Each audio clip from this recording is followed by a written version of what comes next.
Ride కోరుకుంటారో లేకపోతే camp కోరుకుంటారో వెళ్తారు కదా. కానీ ఇక్కడ మాత్రము టాస్ గెలిచిన వాళ్ళు సర్వీస్ కోరుకుంటారు. ఏం కోరుకుంటారు? సర్వీస్ కోరుకుంటారు, లేకపోతే అవతల వాళ్ళకి సర్వీస్ ఇవ్వచ్చు కోర్టు కోరుకొని.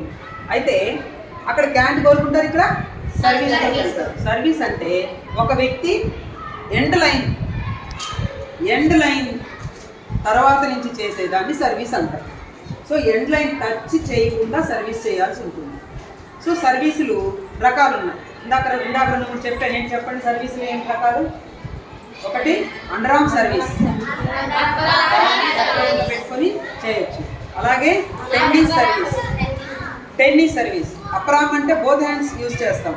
ఇక్కడ టెన్నిస్ సర్వీస్ అంటే వన్ హ్యాండ్ తోటి జంప్ చేసి కూడా చేయొచ్చు, లేదా బ్యాక్ వెళ్ళి స్టెప్ తీసుకొని అయినా సర్వీస్ చేయొచ్చు.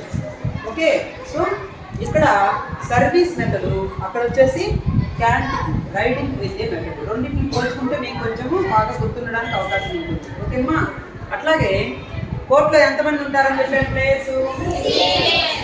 6 మెంబర్స్, అంటే ఒకరు లివ్లో ఉంటారు. ఓకేనా. అలాగే ఫస్ట్ 3 మెంబర్స్ ఫ్రంట్ జోన్లో, సెకండ్ 3 మెంబర్స్ బ్యాక్ జోన్లో ఉంటారు. అలా అని వాళ్ళు ఆ ప్లేస్లోనే ఉండాలని లేదు. రొటేషన్ పద్ధతిలో ఈ గేమ్ జరుగుతుంది. ఏ పద్ధతిలో జరుగుతుంది? రొటేషన్ పద్ధతి. త్రోబాల్కి కానీ అలాగే వాలీబాల్కి కానీ రొటేషన్ పద్ధతిలో గేమ్ జరుగుతుంది. రైట్ సైడ్ లాస్ట్ ఉన్నటువంటి వ్యక్తి ఎండ్ లైన్ దాటి చివరికి వచ్చి అక్కడి నుంచి సర్వీస్ చేయాల్సి ఉంటుంది. ఓకేనా. అలాగే ఈ గేమ్ మనకి కబడ్డీ అయితే ఫస్ట్ హాఫ్ సెకండ్ హాఫ్ పెడతారు కదా, మధ్యలో బ్రేక్ ఇస్తారు. దీన్ని అయితే సెట్స్ లాగా పెడతారు. ఎలా పెడతారు? సెట్స్ అంటే ఒక 2 టీములు గేమ్ ఆడుతున్నాయి అంటే ఒకే సెట్ గేమ్ పెట్టేసి అవ చేయరు. వాళ్ళకి 3 సెట్లు లాగా లేదా 5 సెట్లు లాగా పెడతారు. అంటే ఫస్ట్ మ్యాచ్ ఏ అనే టీం విన్ అయింది అనుకోండి, వాళ్ళకి ఇచ్చేయరు. మళ్ళీ సెకండ్ మ్యాచ్ అంటే సెకండ్ సెట్ కండక్ట్ చేస్తారు.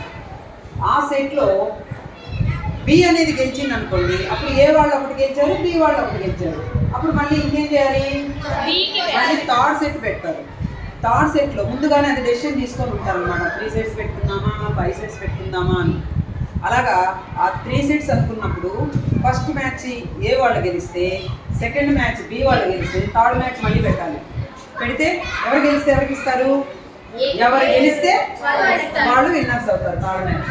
అట్లా కాకుండా ఫస్ట్ సెట్ బి వాళ్ళు గెలిచారు, సెకండ్ సెట్ కూడా బి వాళ్ళు గెలిచారు, అప్పుడు థర్డ్ సెట్ పెట్టాలా? పెట్టాల్సిన అవసరం లేదు. ఎందుకంటే 2 సెట్స్ ఆల్రెడీ ఒకే టీం విన్ అయింది కాబట్టి వాళ్ళు విన్నర్స్ కింద